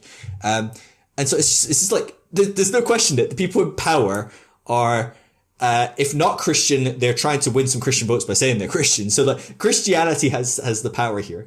But yeah, you look at that bulk of Christianity, the mass quantity of Christianity, and you have that conversation and say, hey guys, we've been in power, we've got this stuff. And they're gonna go, no, we're the persecuted minority, the world's taking over, they're trying to take us out and take our freedoms away. You know, and you say, look, we've had a problem with racism. And they go, no, Martin Luther King. And you go, okay, right, great, yeah, good job. And also the white church wanted to kill that guy. But, you know, like, you know, we mentioned, problems in sexism. And they're like, oh, no, we allow women deacons now. Or, do you know what I mean? It's like, there's all the but whatevers, you know, all that different stuff. Very few Christians are ready to kind of entertain that conversation, it feels. I mean, just the Black Lives Matter conversation this year, the fact that people were not able to comprehend that Black Lives Matter does not mean that their life doesn't matter, but instead becomes fearful that somehow Black people are going to take over the country and employ their Marxist agenda, and white people are going to be roaming the streets homeless, you know, with no jobs and no, you know, because the Black Lives Matter and no other lives matter, just black. Who's like, how? But that's certainly the way people responded. That seems to be how they thought it was going to go down, or what Black people were fighting for. They weren't going, hey, could we maybe matter in some way, shape, or form here in society? That was the conversation on the table. But the church just doesn't seem ready to engage with those things. Like, what do you think needs to change there? Like, is there hope for change? Do you see Christianity being saved? The church? Gosh. Man, I feel like it depends on the day. When you ask me, I tend to vacillate between hope and despair. It seems, and I don't know if, you know, your listeners are, you know, care much for the Enneagram. I'm a 4, so what that means is just like I'm like overly emotional, not overly emotional. I'm just very sensitive, and I, you know, the feelings that you feel in a day, I feel in an hour. And so that's not to say I'm like I'm special or whatever. I'm just saying. So yeah, sure. It does depend on when you ask me, and oh man, I hope it's okay to mention Jesus here again, but it's like, please, he's my rabbi, you know. And by the way, like you mentioned like you're kind of stuck to Christianity. Like, it's funny, like I've also got like Jesus tattooed on me. Like, I'm like, it's like, dude, I'm like fucking stuck. You know what I mean? Like, I'm stuck here. You have to get a cover up with, like, you know, get some horns on him, big trident. Yeah, exactly. You know, particularly on Black Lives Matter, like, and that's a great example, par none, of even the label. Okay, so I'm a white guy, you know. Mm-hmm. You know, we're white, and, you know, black, you know, whatever color in between. And color is beautiful. I'm not colorblind. Like, we live in a diverse world, and that's a good thing. But the Naked Pastor, I'm sure you know him. He has he has all this really incredible art, and he has this thing of sheep, right? And they're kind of like blocked off, and they're sheep, and they're holding all lives matter signs. And then you see Jesus kind of like, you know, crawling down a hill to save the one sheep, and it's a black sheep. Sorry. And depending on who you ask, like, you know, you might be that one sheep. You know, if you feel like the black sheep, like I feel like I am at times, like I don't feel like I fit in Christianity. Like I don't feel accepted here by a lot of people, but these are the most marginalized people given our historic example. Like the systemic racism that is ever so apparent, that is due in large part to, you know, years and years and years of just demonic evil slavery that's been justified in the name of Christianity. And you know, we use scriptures that justify that. It's like Jesus at the end of the day, like, I just think of like the people who are in that group, the All Lives Matter group, and I'm not just trying to make a statement towards those people. I'm just saying, like, many of us are in that, and we don't even realize it. We don't understand that. We don't understand the ways that we've enabled such evil in this world. And the worst part is we turn around and we tell the rest of the world that that's Jesus, when in reality, Jesus is the one who is fighting for the person who has been the most abused, the most betrayed, the most hurt, the most mistreated. And so again, it's a haunting line, but it's like, if you're going to take the Bible and you're going to say you believe it literally or metaphorically, whatever, when Jesus returns, he's going to split a group of people and he's going to say, "Get away from me, you never knew me." And I would just, you know, sorry, like my scary preacher's coming out right now, and I don't mean it to, but it's like, just be wary. Like, you might be in that group. And I would argue that if you cannot say that Black Lives Matter and think that it's a threat to you, that you might have a problem there. And you might not just have a problem, generally speaking, you might have a problem with your so-called Lord and Savior himself, because he's the one who is fighting for that person. He's leaving the 99 to save the one. And that's beautiful. And that's what we should be doing at the end of the day. So I don't know that I have hope for everyone in Christianity. I just don't. But I do have hope in a lot of people who are doing the will of the Father. And oftentimes I don't think that they're calling themselves Christians.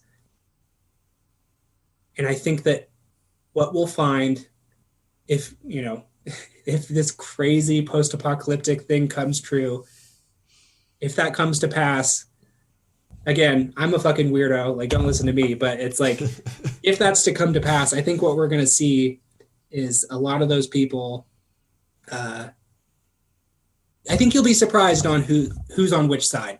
Let's just say that. Yeah. Yeah. No, I can well imagine that. I mean, I think of like when Jesus was asked, like, he's like, "Hey, love your neighbor, guys. Good idea to do that." And they're like, "Well, who's my neighbor?" Right? So immediately we're going, so which lives matter?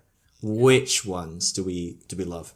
And the example he picks is the most radical example, right? He picks the group of people that the Israelites saw as like the radical fundamental terrorists with a off-spin religion, right? I mean, of today, they would be like ISIS or something. Do you know what I mean? Like they're the religion that's kind of the same and say they're the same, but clearly aren't the same, right? Well, that to us would be maybe like Islam or something like that. And not only that, they were radical, right? They were radicalized. They were doing crazy things to try and like cause major disruption in the Israeli community and different things like and that's his example of your neighbor. And if that's who we're supposed to love in that context, right? If we go, so Jesus, who's my neighbor, which lives matter, and he goes, ISIS, can you go love them?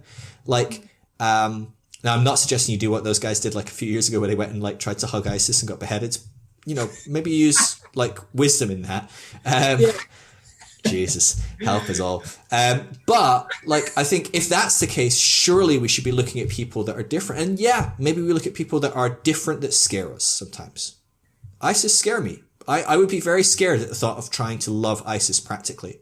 But that's what we're called to do. If you're going to take this seriously and follow it, it doesn't mean that it to be honest with you, to be frank, Jesus' followers were frequently killed. Like, it doesn't even mean that you get to live, actually. Jesus doesn't call you to live forever. He calls you to love people to potentially death. It's crazy. It's wild. But yeah, so this protective mechanism of our group and making sure we feel safe, it just seems so antithetical to the gospel. Phil, or my reading of it, I guess. Yeah. No, I think you're spot on, Phil. And I know so many people in the in the American church or whatever who would call you and I a heretic for saying that. But you have to remember, Jesus himself was a heretic. Period. Yeah. One thing I want to kind of draw a circle around, is, so Phil, like, obviously, I'm an American, right? And I know you live in the UK.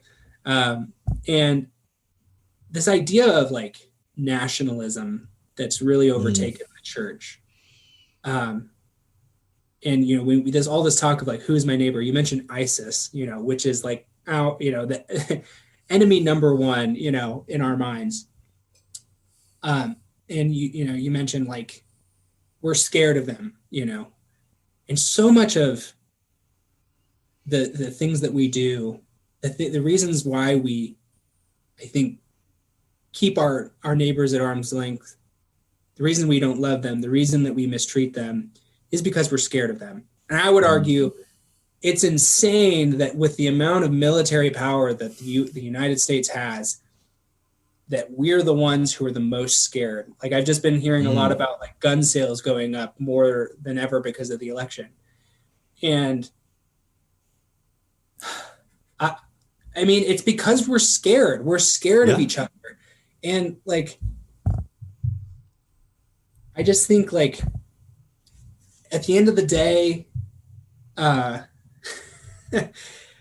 you don't need to go like give ISIS a hug. Like we need to take a good, specifically in the American church, like we need to take a good hard look at the ways that we have fundamentally wronged, killed, caused mass genocide. We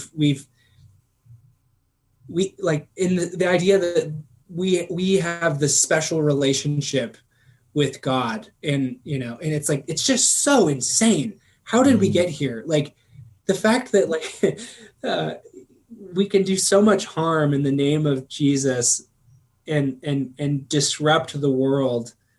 Man, it's terrifying. Like it's a lot, man. I mean, my mind's thinking a million thoughts at once, but I just, gosh, man, love or the lack of it. That's the root of our problems. And at the end of the day, we're scared of each other. And dude, as the military superpower in the world, I mentioned Christianity as like the biggest offender. It's like, it's Christianity. And then I feel like it's America, man. It's like, it's embarrassing. Like, I've never been more embarrassed to call myself a Christian, and I've never been more embarrassed to be an American.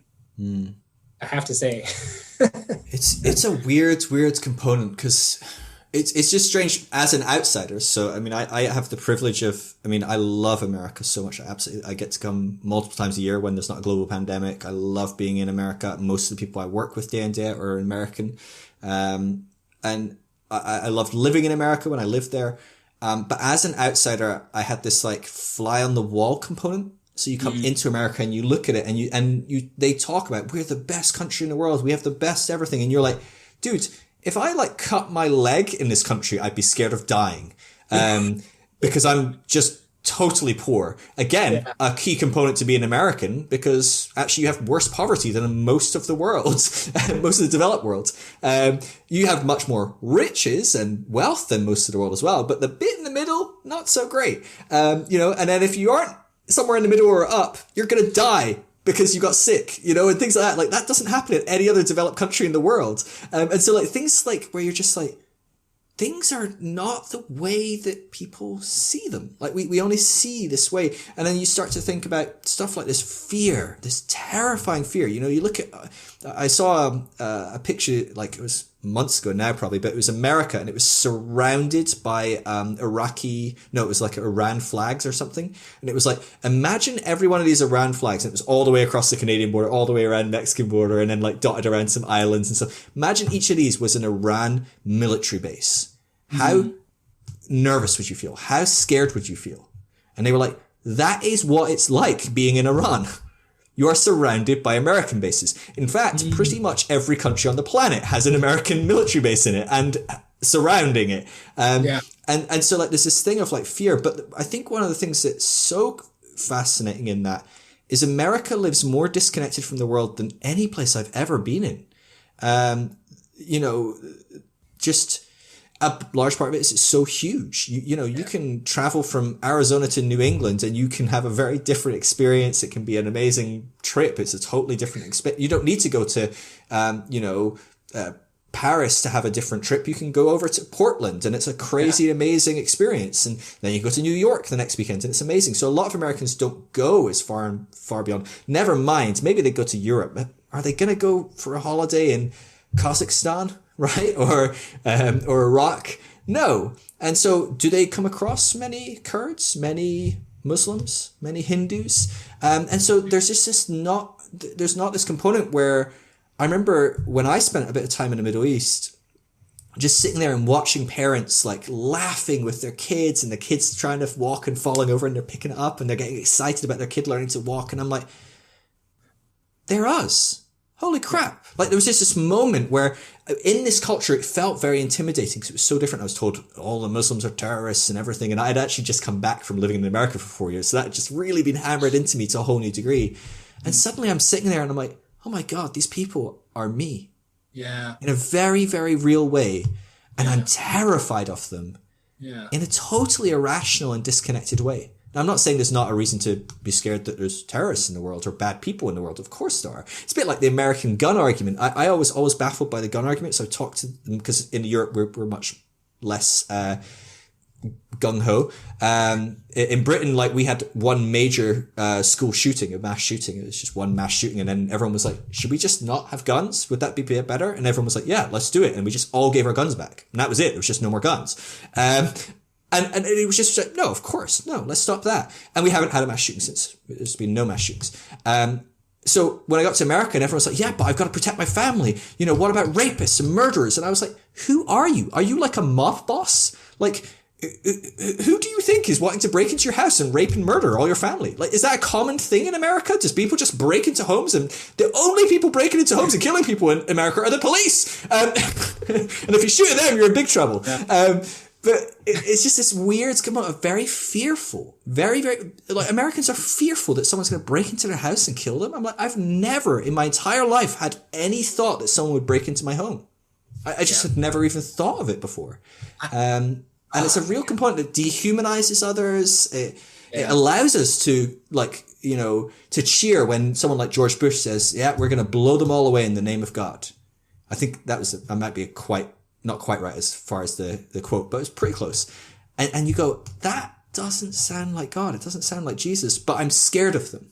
And they're the bad guys and they're evil and they're whatever. Sorry, it's a bit of a ramble, but I think there's a lot going on there with fear and disconnection and not seeing the other as ourselves. And that disconnection in particular, Phil. So you talk about like, I saw a tweet the other day that it was just hilarious. And I'm not the most well-traveled. I mean, I've definitely traveled a lot. I've been all over the world enough times to kind of have been exposed to like, not just what I was raised in, but there's this tweet that it killed me. It said like the people that are most likely to claim that America is the greatest nation on earth have literally never moved outside a 30-mile radius. Wow. And it's like, it was really intended as a joke. But it's funny, like you talk about like, this disconnect, the fear, this rhetoric from Donald Trump as America first, which, by the way, we're supposed to put our neighbors before ourselves. And how are we a Christian nation again? Okay, I'm confused on that one. But you know, I have this image in my mind of like, and don't get me wrong, like it's weird. Like again, I'm then this is the American in me where I'm like, no, I want to honor my veterans and my military, but it's like I think of like this jacked, like swole, like muscle head, like who drives a truck and he's intimidating and he's gonna kick your ass and he fucking drinks like he drinks protein shakes and he's just a badass and he's flexing and he has AK-47s and he has a Donald Trump flag on the back of his truck. And yeah, he can kick your ass, but how funny is it that when you really shrink it down to size, you realize that person is actually the most scared of all of us. It's kind of weird. Like when you realize, like when you put aside all of this, all the theatrics and you see it for what it is, it's like, oh, you're scared. Wow. Yeah, dude, like you're buff, but you're scared, I don't know, man. It's a weird time we're in as a whole, in the world, and I feel like the problem that like what you're describing is because, and especially with social media, we have more exposure to one another than ever. Here we are, I don't know how many some thousand miles away you are. You're in a different time zone. It's 8:30 in the morning where I am. It's 4:30 where you are in the afternoon. We don't like we're more connected than ever, and yet like we can't zoom out and see like that you're the only person that matters. Like again, America first is the most dangerous antichrist thing you could ever say, because it flies in the face of what Jesus said, which is to put your neighbor first, to love, and to love your enemies. It's weird. Like when I think of like reality, and there's so many like ideologies that are, that could be flying around and, oh, this will create a utopia, communism versus, whatever, socialism or whatever. But it's like, when I think of like the world, the thing that I love about America is I feel like given our military, whatever, I'm not advocating that for this, but I'm just saying like in the world as it is now and how violence runs rampant, I think what's great is we have this, America is so powerful. We have the ability with our nuclear weapons. We can hold people accountable. We can look at Russia and we can say, no. We can look at China and we can say, no, dude, like we're going to keep you from blowing this fucking world up. To a certain degree, it's like, yes, I guess we need that. But when you look at the Bible, Jesus preaches nonviolence. Like you said, Jesus followers, the early disciples, were killed. They didn't have weapons. They were killed. They were burned at the stake. And it's just a joke that the people who are holding up a flag with a gun in the other and a Bible in the middle, that they would dare to think that they're the ones who are persecuted or marginalized or in any way being threatened. It's a joke. Yeah. It's a joke. And again, with the way that this plays out in reality, it's like, there's a lot here that it's like, okay, how much of this is like me being practical? How much of this is just, pie in the sky? Like, like, let's just, kumbaya, like come around the fire, love each other. But it's like the template set by Jesus is so different than what we claim to live out. And that right there is the biggest reason why we're all leaving. The biggest reason why it leads to doubt, it leads to deconstruction, and that's not necessarily a bad thing. And so now we're just left to pick up the pieces, that's it. Yeah. Well, I think, like you said, there's a lot of reason to be a little bit despairing and a lot to be hopeful about. I think, like you said, things are changing. People are deconstructing. It's a rapid expansion of people like that are stepping out of that and recognizing the problems in the system and recognizing some of the problems in their own kind of spirituality and trying to reshape and reform that spirituality. Like, there's a lot to be hopeful about. But yeah, and I can see why Christians are scared. I can see they might not be persecuted in a minority yet, but I can see that there's a writing on the wall. I can see that the Christians are waking up to the fact that, we're not growing, we're shrinking. And people are calling us out for our crap and we don't get away with it anymore. And is that persecution? Well, maybe from their perspective it is, but I think it's just being held accountable for the crap that you've done at the end of the day. But again, I can see why that makes them feel unsafe and scared, and and we all act out of that. So I got it. And you look at Jesus the Jew, right? You look at Jesus in his day and age.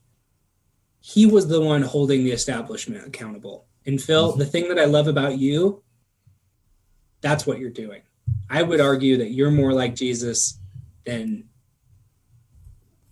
most Christians that I know today. I don't know. I mean, we've talked, I know you again, you struggle with certain identifiers, but, and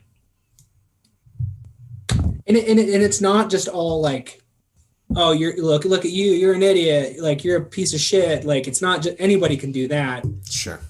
But it's this idea that you can be of it. You can be part of something, but you can also critique it.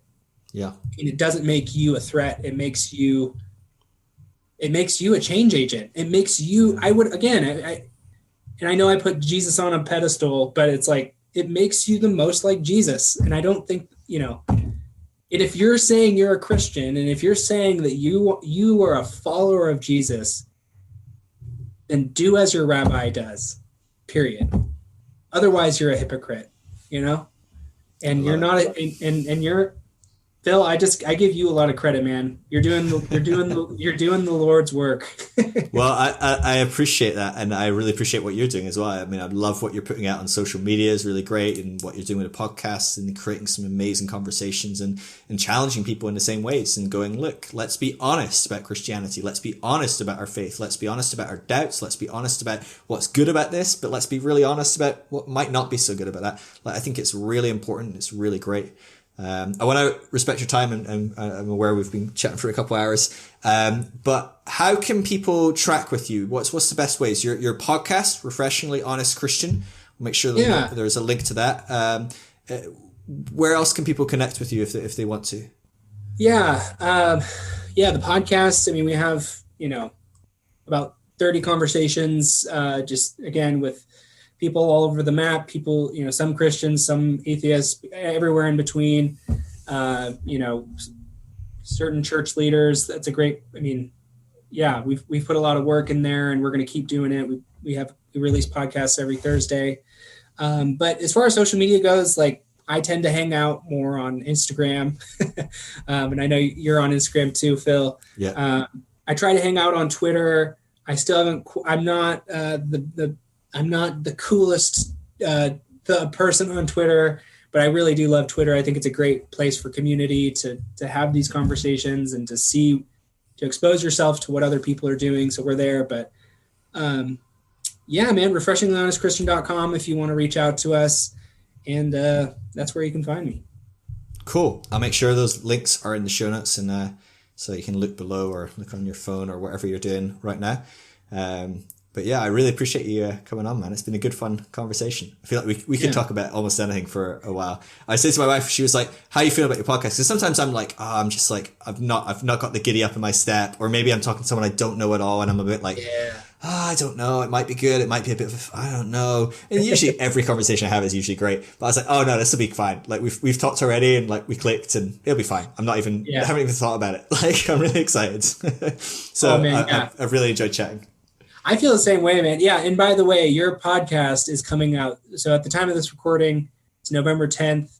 Your podcast that we recorded together will be out Thursday. So I would encourage people to check that out. It was a great, I mean, seriously, I loved connecting with you, man. And I'm not just saying that like, because you're right. Like certain people you're like, it connects or it doesn't, but yeah, man, I've loved following you and you've got so much insight and so much to offer, in this space and to these people who are wrestling and figuring it out. And so, yeah, man, I appreciate the work you're doing. And it's just easy to talk to you. Thank you. Well, yours is coming out next Thursday. So, cause I'm rapidly running out of podcasts. So I'm recording a few this week, but I bring out 2 a week and like, I feel like, oh yeah, I've got like 8. That's great. And then like I blink and a month has gone by and they're all gone. And I'm like, damn it, I need to record some more. So I'm rapidly running out. So I'm recording a bunch this week, but I'm planning to bring us out this, if people are listening to this or watching this, it'll probably be the 19th. So that podcast I did with you will already be out as well. So people can check that out. Awesome. But probably not. Go check out one of the other podcasts, guys. Like, you've had like loads of great people on it. If they're listening to us right now, they've heard enough of me. But yeah, it's great to connect, man. We'll stay in touch, and I'll let you know when it's out on Thursday and send you links or whatever. But all right, Phil. Cool. All right, love you, man. Love you, bro. Take care. Catch you later, yeah. Peace. All right.